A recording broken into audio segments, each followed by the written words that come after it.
You're listening to Teacher Talk Tuesdays. Dr. Yvonne, author of Look Who's Talking and countless other educational materials.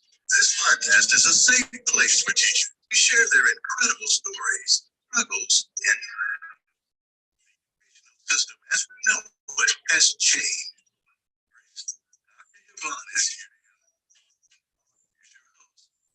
Dr. Yvonne.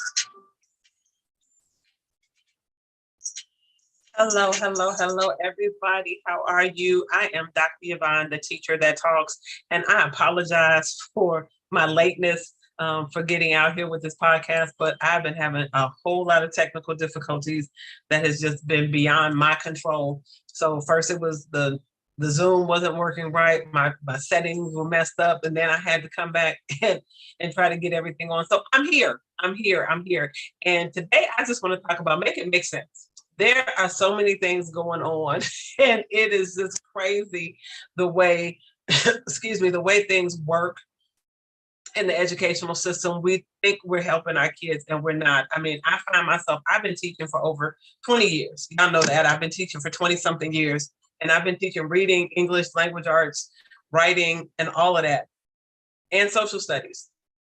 But it's just some things about the way things work now, the way they want you to teach. It's like, I feel like I'm spinning my wheels and I'm not getting anything done. I feel like I'm not at my best to do what I need to do for my students, because it's always something else that needs to be done. There's some paperwork that has to be filled out, some logs that have to be signed and submitted and turned in, paperwork I've got to get out to parents and things of that nature. And, people want to come into the classroom. I could care less about all of that, but you want to come into the classroom and you want to see how we're implementing the programs that you have set up for us to do. But no one has given us instruction on how to use these programs. No one's given us guidance on what it is that we actually need to be doing.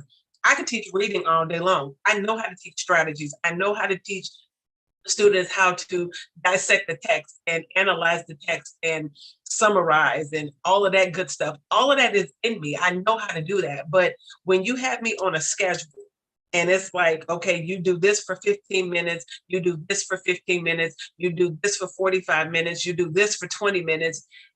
To me, that is so nitpicky. And people, I don't know why they seem to think that this works, because it doesn't work for everyone. Everyone doesn't teach that way. All of the students don't learn that way. So when we talk about differentiation, make it make sense for me. You want us to teach the same way, at the same time, using the same materials for different students. Somebody make that make sense for me. Because all students do not learn the same. I figured that out. I know that. I've been doing this. So I'm trying to teach my students, and then I have to do small groups. I have to do whole group. I have to do independent. I have to do stations. But you're not giving me any materials to do stations with. I don't have a problem doing stations, but give me the materials that I need to do the stations so the students can have something to do. You want me to go out and spend money to create stations, to bring them in. The stuff that you're giving me is outdated. The kids don't know how to do it. I have to sit there and try to figure out how to explain it to them in a timely manner. Then you want them to use all of this stuff, but I don't have time to actually teach them how to use the stuff. So at what point do we allow teachers to just teach? I had a teacher who came to me that I worked with 2 years ago, and the student scores, the reading scores, after I had been there, mind you, I was just there as a long-term sub. And when she told me, she was like, have you seen the reading scores from when you were there? And I was like, no. She was like, girl, your scores was out of this world. They were just up there. You did a wonderful job in 3 months. You turned them kids around and their scores went up. And that was just by teaching the way I teach, knowing how to teach, and being able to get students to a point where I know they need to be. I'm not teaching you to take a test. I'm not teaching you to be able to pass a test. I'm teaching you to be able to retain information where you can take any test at any time and still pass it. But they don't want us to do that. You're giving a certain concept that we have to teach in a certain amount of time. Well, these kids are not getting these concepts in that amount of time. Why do we keep thinking that these kids are learning this stuff at light speeds? They're not getting it. You want to teach a different concept every week or every 2 weeks, and they haven't even mastered it. After a week, they're still just getting to know how to understand the concept. And now we're about to transition to another one. It makes it harder to try to get the students to make it when we're jumping around and doing so many different things. We have to learn how to take everything that we're doing and put it together and show them how it works all together instead of isolating things and then telling them to put it together and they have no clue how to do it. I mean, when I say that, I'm literally talking about isolating writing, isolating reading, isolating strategies, isolating everything in the classroom, but then the students can't put it all together when it's time to put it together. It took me a whole week, for me to get my students to write a narrative essay. And I'm not talking about, I tried to do the 5-paragraph essay, do the introduction, the 3 body parts, and the conclusion. That was not working. So I just told them, give me a beginning, a middle, and an end. Give me a beginning, a middle, and an end. That's all I need. If you can tell me what's going on, I had them do an introduction, give me the gotcha statement, the something that's going to grab my attention and make me want to read it. I taught that, I did all of that. And you know what? I showed them a video of an exemplar, a video of every step that they needed to do, from the brainstorming ideals to picking selecting an ideal, to writing the gotcha statement, writing the introduction. I gave them a video for every step. And do you know what they did? They copied exactly what was on the video. Their gotcha statement, everything. When I told them you can start with a question, you can start with an onomatopoeia, which is a word that makes the sound that the word is, just like in Batman and all of those movies where they say bam and the word pop up bam, those are the things I told them about, using extra, read all about it, to give them something different to be able to use in their writing.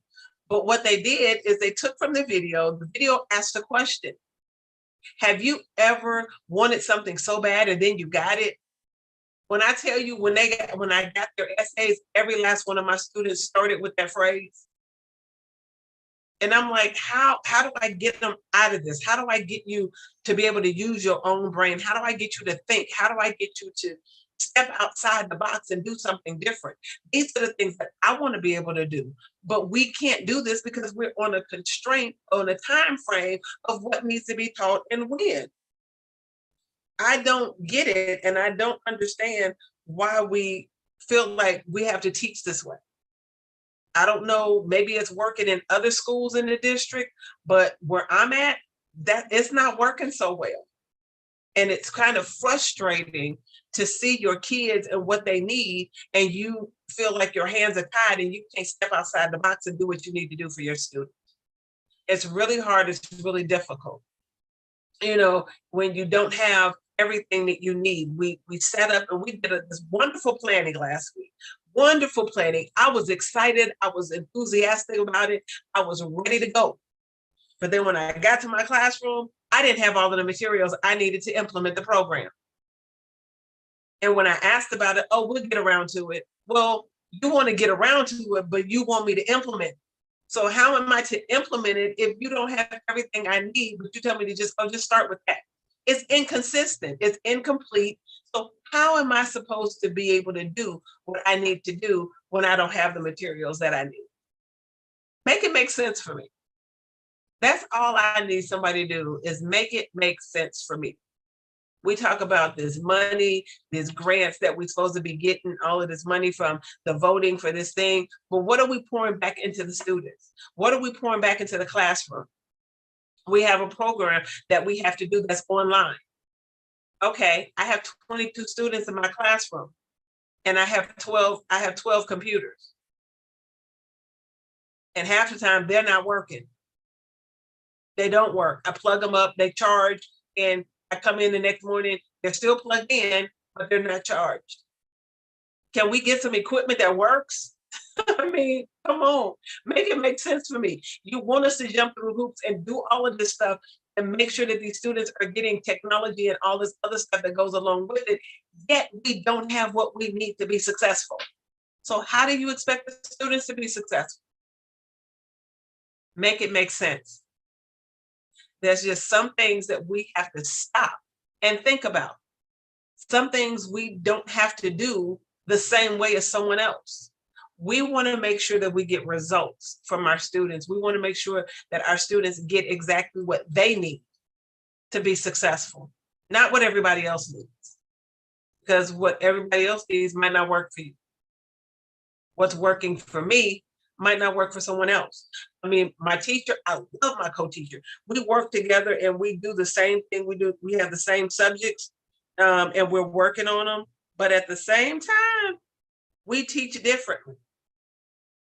We use the same materials and we teach them differently. We teach them completely different, but we're teaching the same stuff. Why? Because you have your way of doing it and I have my way of doing it.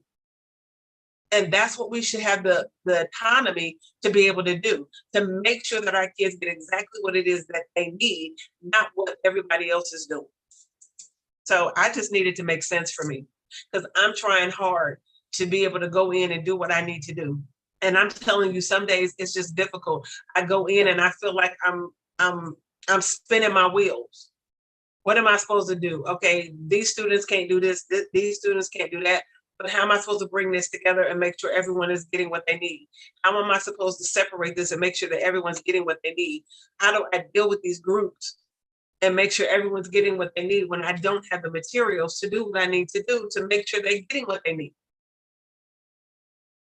You know, I was looking, math manipulatives, I was looking at them, they were playing games with the math and working on their skills. And I'm like, we need some reading games.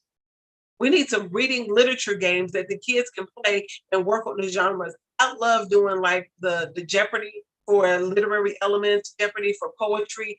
There's a lot of things we can do. However, they can't do it if they don't have access to computers. I mean, I could do that stuff whole group and just put it on my screen and do it. But then, you want the kids to be able to practice on their own to actually really learn the stuff to see if they really know it. So when it comes time to take a test or a quiz, they've practiced and they understand what it means. So I'm just saying, it's just things that we need to do a little different to help our babies get what they need. So I'm just asking to make it make sense. If you are not in the classroom and you do not understand, we get all of these, mandates from the top down, but you're not in the classroom. You're not seeing how this stuff is working. But then when you come in the classroom, you you see what we're doing, and then you want to tell us what we should do and how we should do this and how we should do that. Well, you know what? Do me a favor. Come into my classroom and show me what it is that you want me to do.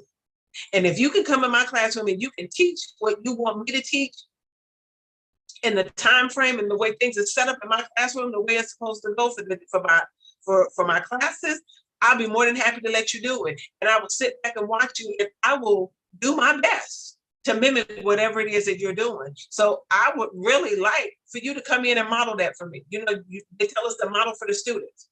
Model what it is that you want them to do. Well, I need somebody to come in my classroom and model for me what they want me to do. Because the way I'm looking at it and the kids I'm working with, I don't see how that's going to work and how it functions, because I need more time to do what I need to do to be able to work with my babies to get them where they need to be. And I really don't have time to worry about jumping through hoops. I want to teach. So make it make sense for me. All right, y'all. This has been my soapbox. I got a soapbox every week, but this has been mine, and it's really getting worse, and I'm trying to hang in there. But we need to make things make sense as to how we're trying to educate our students. And it's not just here. I'm hearing it from a lot of teachers in different districts that this is what we're doing, but we need to make it make sense. I believe in going back to the basics. It makes sense. Going back to the basics makes sense. It worked for us. I'm a 60s baby. It worked for me. So why won't it work now? We're going back. They say history repeats itself, right? So let's try to go back and see what happens. See if the babies can learn it. See if they can get it. See if they can grasp it. Because what we're doing now is not working. So I'm going to need somebody to help me make it make sense. All right, this has been your girl, Dr. Yvonne, the teacher that talks. And until next time, you have a blessed day.